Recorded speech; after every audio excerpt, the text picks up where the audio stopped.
So, as we all know, and I do apologize if you hear anything in the background, I'm watching the Chiefs and the 49ers right now. It's about 2:24, 2:25 p.m. on this Sunday, October 23rd. But as I said at the beginning, as we all know, and I did a video on this as well, there is talks going around that AEW/Tony Khan is thinking about, if not negotiating, a buyout of CM Punk's contract. Now, there is a catch, as I said in the original video.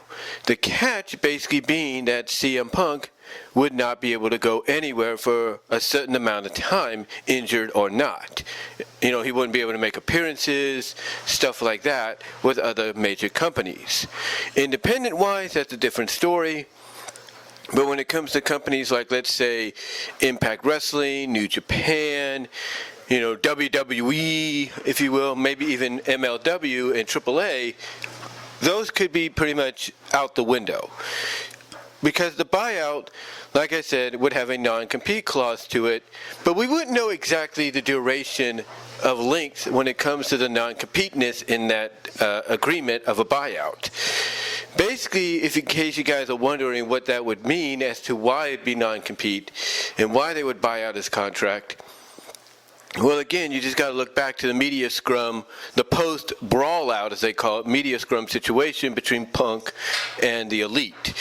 And basically, you would see that maybe it's going to probably be the best situation for everybody, because apparently Punk is not beloved backstage or in the locker room of AEW by a majority of the roster. There are some that will stand up for him, there is no doubt. There are some that will stand up for him and support him and say that he is a huge asset to the company without a shadow of a doubt.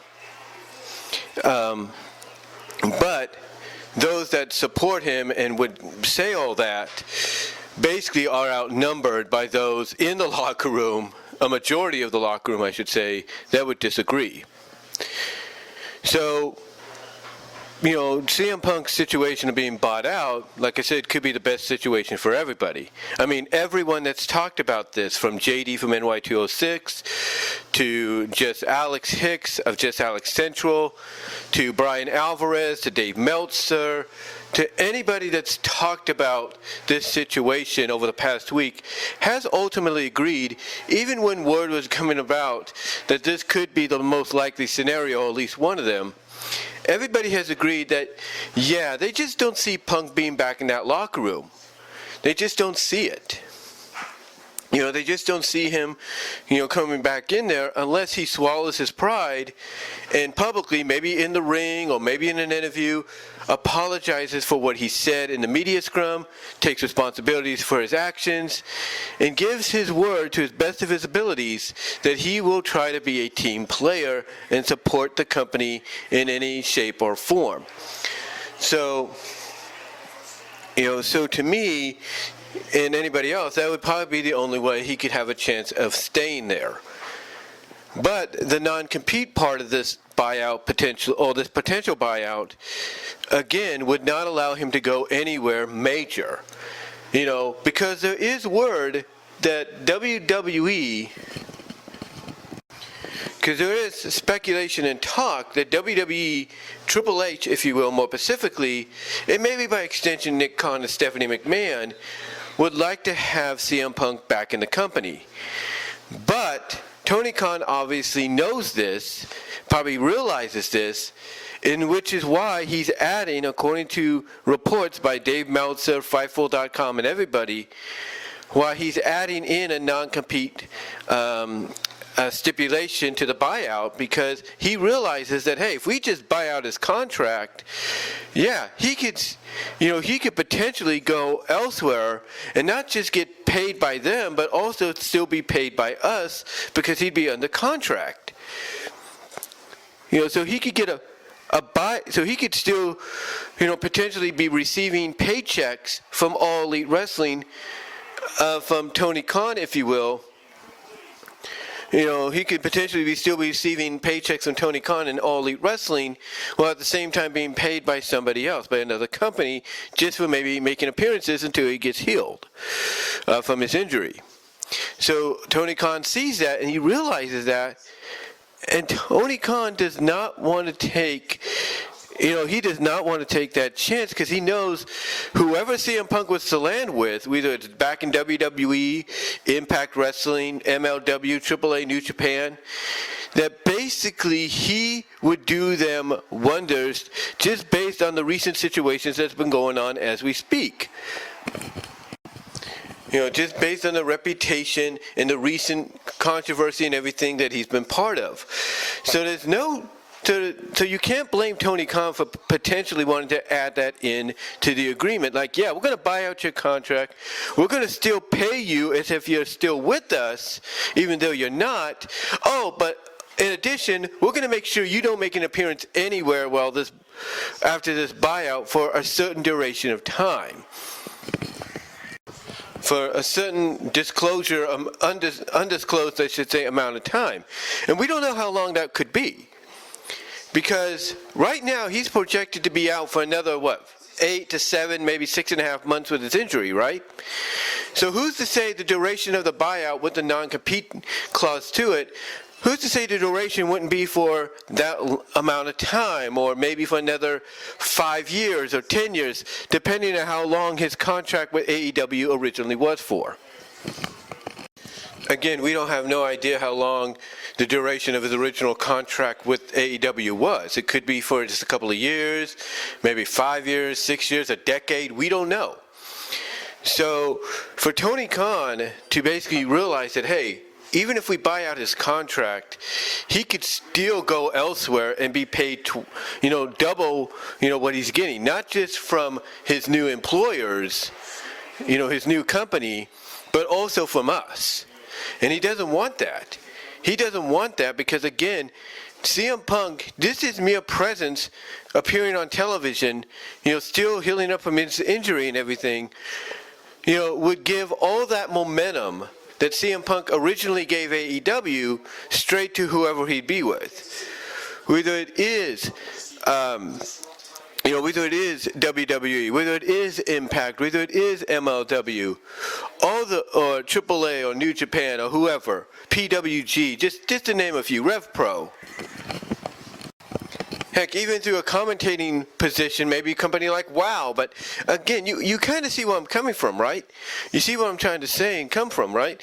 Basically, Tony Khan doesn't want to risk that chance because he knows that mere presence, based on everything that's occurred, will go with CM Punk, and whoever would want him would take advantage of that and not only pay him a certain decent amount, maybe more so than AEW did, but at the same time, if I'm right in my speculation of how this would work out without a non-compete clause, basically, like I said, sorry about that, but anyway, basically CM Punk, depending on where he would go, not only would get paid just as much, if not more, than what he was in AEW, but at the same time, he would be getting paid still by Tony Khan and All Elite Wrestling due to the buyout agreement. And that is without, ladies and gentlemen, a non-compete clause, which is why Tony Khan, obviously it's being rumored with his potential buyout, is adding that to the stipulation. Because he knows if he just straight out buys CM Punk's contract, him and AEW buys it out, and he doesn't add some kind of clause in there that prevents him from showing up elsewhere, not only, and I know I sound repetitive here saying this, not only does he get paid by the company he goes to, if he does go to any company that would want him, like a WWE or New Japan, AAA, MLW, Impact, you name it, not only does Tony Khan realize that he would be paid more, just as much, if not more, there, but he would still Tony Khan himself, have to be writing out checks for CM Punk as part of the agreement. And he doesn't want to, and again, like I mentioned earlier, he doesn't want to chance that because he knows, that despite the silver lining being right now that they are, on screen from a booking standpoint, despite how you feel about some of the decisions they make, despite some of the decisions they make, from a booking majority-wise, from a booking standpoint, things are looking pretty well. Things are looking decent, and even though there are a few hiccups backstage, drama-wise, like the Thunder Rosa, Tony Storm situation, Thunder Rosa situation, the Andrade Sammy situation, and a few others. Ladies and gentlemen, that despite a few of those minor hiccups that still need to be addressed and everything else seems to be going on the up for All Elite Wrestling. Everything seems to be going on the up, and it's starting to slowly regain a little bit of that momentum it once had. But Tony Khan realizes they could lose all that if he doesn't put some kind of added clause into the contract for CM Punk, should they buy out his contract and have him just stay at home for the duration of how long his contract is originally for AEW. But then we come to another question. Let's bring up another question that some people wonder about.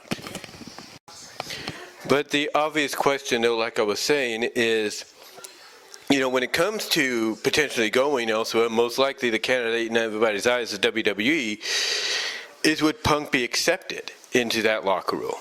Would, Triple H be able to, talk to everybody there and say, look, I'm going to bring Punk in. He's got momentum. We need that momentum. I know some of you may have your differences right with him, but I'm going to bring him in because it's best for the business, it's best for the company. And it would potentially, if I can work things out with him, give us some good matchups for the future. Like I said, Triple H, is going to have to talk to them and say, look, I'm bringing him in. I know you have some differences, Punk and how he presents himself, being his own person, not really being, much of a team player. But I could see Triple H over time, if he was to bring him in, say, kind of talk things out, work something out, saying, hey, I know you like to be your own person. You like to do your own thing. That's fine. We could work around that because things are different now that I'm running, the show than, Vince McMahon. So hopefully, if this was to be the case, he could talk things out, not just with CM Punk to see how he would fit into the, into the company, but also basically, sorry about that. But like I said, he could explain to Punk that things are different now. He's running things, not Vince. And if Punk wants proof that, hey, Vince is not running things anymore, I'm sure Triple H, Stephanie, and Nick Khan could give him all the proof he wants. And again, he could talk to him, let him know that some of the locker room may not be receptive of him at first. That's fine, but leave that to me. I'll see what I can do. And there's no doubt, Triple H has a way with words. He could talk to the locker room and say, as I mentioned moments ago, mention to them that things are things are going to change a little bit, but not for the worse, but for the better, and that he understands how some may feel about Punk coming in, but he could also, make sure, but unlike Tony Khan or the other place, he can make sure that Punk, when he's allowed to say something, yeah, he'll say whatever he wants, but he'll try to make sure that if he tries to get out of line, there will be repercussions or whatever. So could Triple H be like the moderator? Could Triple H, Nick Khan, Stephanie McMahon, and those in the company right now, under the Triple H regime, could they basically, be the moderators, the peacekeepers, basically be the deal makers to, have CM Punk welcome back into the locker room, even if it's like, let's say maybe on a probationary period and to see how it works out, or maybe on a situation to where, hey, we're just going to do business, we don't have to get along, and go from there. It's going to be up to, Triple H to basically be, Triple H and his crew to be like the peacemakers, the moderators, kind of allow the people to understand, hey, you guys are going to do business together. You don't have to get along with each other. That's fine. But just, be professionals, do business, and go from there. And maybe over time, if that's the direction they go with, if they were to bring Punk in, maybe over time the roster will be able to, and vice versa, with Punk, be able to trust him and understand, okay, he's not the same as he used to be.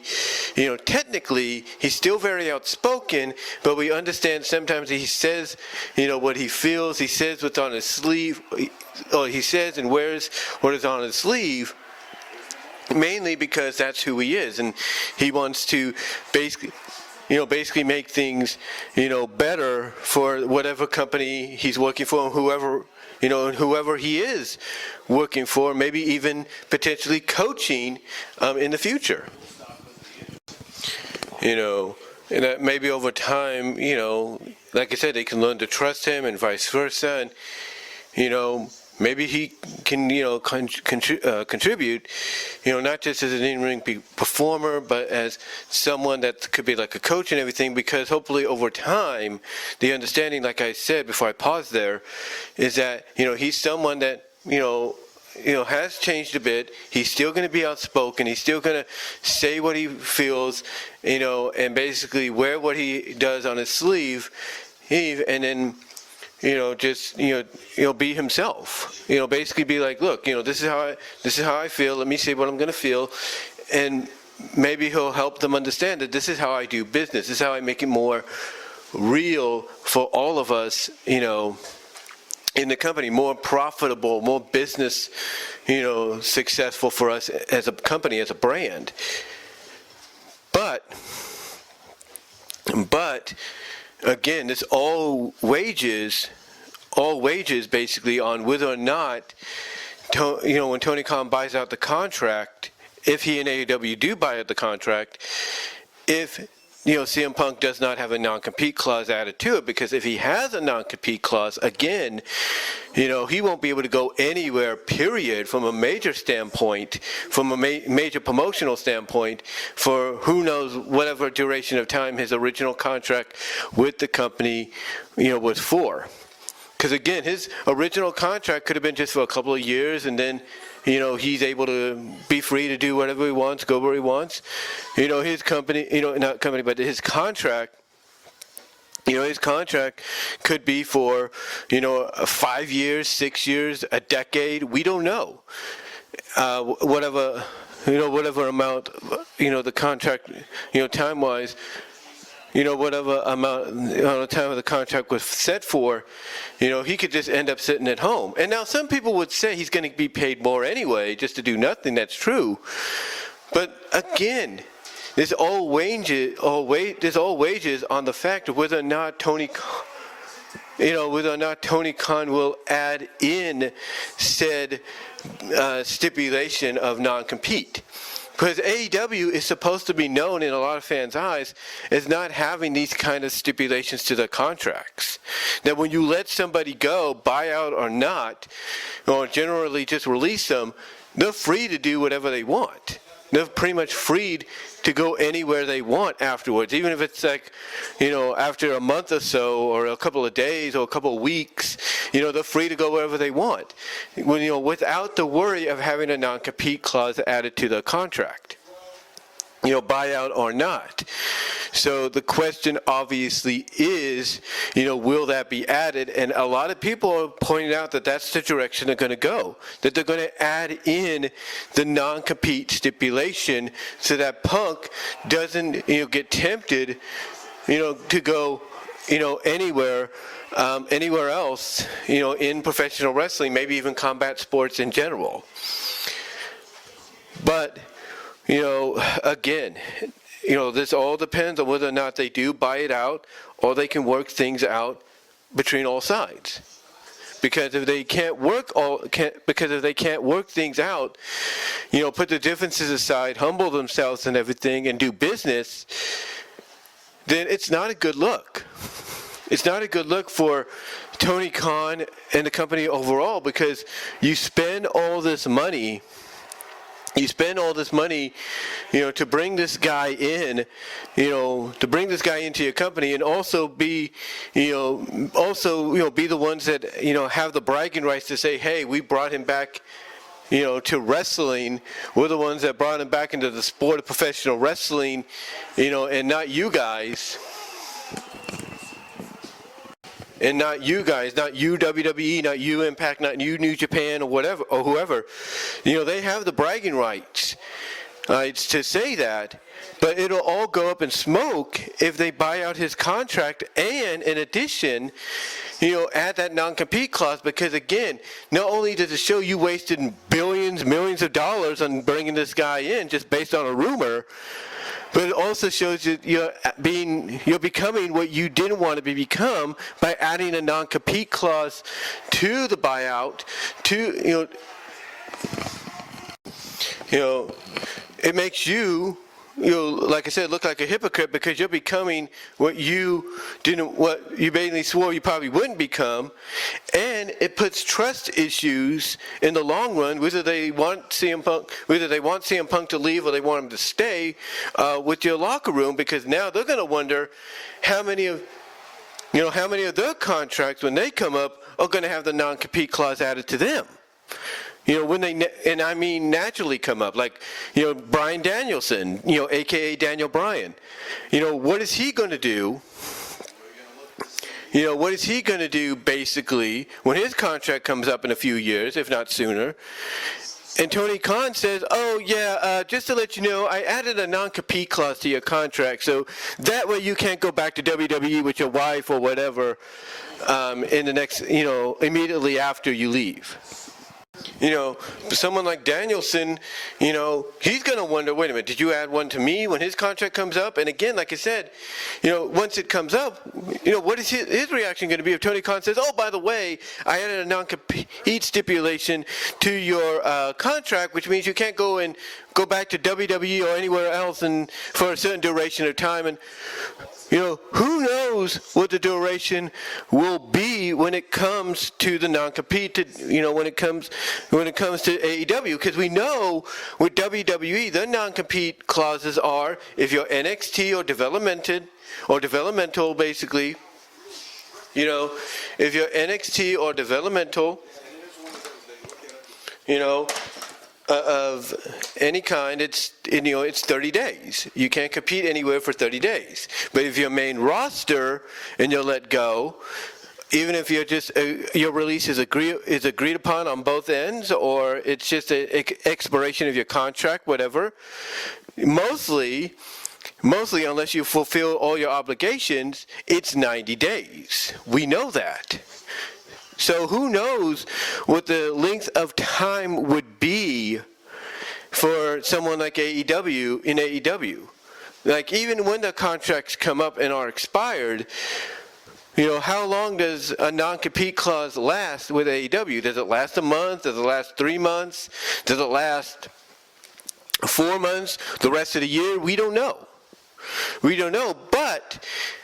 But that's the thing about the non-compete situation too. Yes, it would prevent CM Punk from going anywhere almost immediately, injured or not, and taking that momentum he has and the audience he has, the fan base he has with him. But again, what it does is it basically causes a lot of trust issues with your talent, because now you're going to have them questioning whether or not you added a non-compete clause to their contracts. Once their contracts are up, naturally, or they're trying to ask for a release to go elsewhere, they're going to wonder the same thing. So Tony Khan right now is in a situation to where he knows he's got to probably buy out, Phil Brooks' contract for the benefit of his company and the roster that don't really trust him right now, don't really take him seriously right now unless he does something like this. He knows he's got to do something, to this manner, but he also knows that if he doesn't put some kind of stipulation that prevents CM Punk from going anywhere else almost immediately, that, just like that, basically, CM Punk could show up on Monday Night Raw or Friday Night SmackDown a week later after the buyout, still get paid by them legally, but now start getting paid by WWE, if not by extension Fox, because Fox wanted him originally back in the company, that potentially could happen. That potentially could happen, and Tony Khan, doesn't want that to occur. But again, he doesn't want to lose the trust of his locker room, because whether or not they want Punk back or they don't, again, you're putting yourself in a bind to where you don't want to lose the trust of your locker room, but you want to keep the trust of your locker room. But if you put in this non-compete clause deal, it's going to make them wonder how many of their contracts, for some of the talent there, have non-compete as well. Like Danielson's going to probably wonder it. Jericho, even though he and Moxley have signed extensions, they're going to wonder. Adam Page is going to wonder. Adam Cole, Kyle O'Reilly. Brody King, the recently signed Willow Nightingale, Saraya Page, if you will, Britt Baker, the Acclaimed, Billy Gunn, a lot of them are going, Dustin Rhodes, a lot of them are going to wonder, did Tony Khan add non-compete to those, or is he going to add non-compete to those if he puts non-compete to this buyout with CM Punk? So you see, Tony Khan right now is in a situation to where he's got to grow a set. He's got to become a man, step up and say, look, I'm not losing you, Punk. I'm not going to lose the Elite. You guys are going to sit in this room or wherever meeting place they get at, talk things out, make an agreement and say you guys are, and basically, try to get some kind of, like I said, some kind of agreement made to where they could do business together and nobody has to leave. Nobody has to leave. And then what you do is you have a talent meeting. You bring Punk before the talent. Punk, pardon this agreement, swallows his pride, apologizes for what he said, basically addresses that he is a man that says what he wants, beats to his own drum, but will try to be a team player going forward. And try to be more, more or less, outspoken than he was previously. That's the only way things are going to get justified. It's the only way things are going to get worked out. Because again, when it comes to this buyout, situation, again, if you just straight buy out CM Punk's contract, again, I don't know what the legal means are sometimes, but to me, it would make a lot of sense, basically, if Punk's contract, just being bought out, opens the door for him to go elsewhere, and that's fine. He'll still get paid by AEW and by extension whoever he signs with, if anybody wants him. But if you add in the non-compete clause, again, it does prevent him from showing up somewhere else almost immediately. But at the same time, it's going to cause trust issues with your roster because they're going to start wondering whether or not you, Tony Khan, are starting to add in, or if not already added in, non-compete clauses to their current contracts for when they expire, thus preventing them, from going anywhere, else afterwards. Like in MJF, who's to say Maxwell legitimately won't be wondering that himself? Like, wait a minute, did you add that to me? Like, even though there's no extension with him, legitimately, he's going to wonder, did you add that to me to prevent me from going to WWE? Even he'll wonder that. So this is quite a bind Tony Khan has himself in, but the overall consensus is it's probably going to be best for the company, for a buyout to occur. True, it's not going to make them look good because it's going to make it look like they wasted a bunch of money, so much money on trying to bring this guy back just based on a rumor. It's going to cause a lot of people to, within AEW and even within Warner Bros. Discovery to wonder whether or not they need, that when they do continue, not continue, but when they do initially, give AEW, a little bit more extra time for the programming, maybe something for Ring of Honor, they're going to probably wonder, should they consider lending more money to this company, or they should limit the finances they give to this company, because they don't want to see another waste of millions of billions of dollars just based on a rumor to bring in somebody that probably doesn't want to be in this business anymore, or does want to be in the business but wants to work for somebody that's more open. But will they chance it? Will this be chanced? We don't know. We don't know, because in the long run, like I said, it makes AEW look like they're wasting money, just to have certain people on the roster to say, hey, we got this person, we got that person. Oh, we have the bragging rights to say we brought this person back after 7 years just based on a rumor. It's going to not make them look good. It's not going to make them look good and everything. But if it is the best solution right now for All Elite Wrestling and Tony Khan, then fine. The only thing he's got to worry about and consider is whether or not he adds in the non-compete clause or he doesn't, because if he does, that's going to cause trust issues with his roster, and they're going to start wondering whether or not he's going to do that to them when their contracts are up, or they're going to want to naturally ask for a release after some time.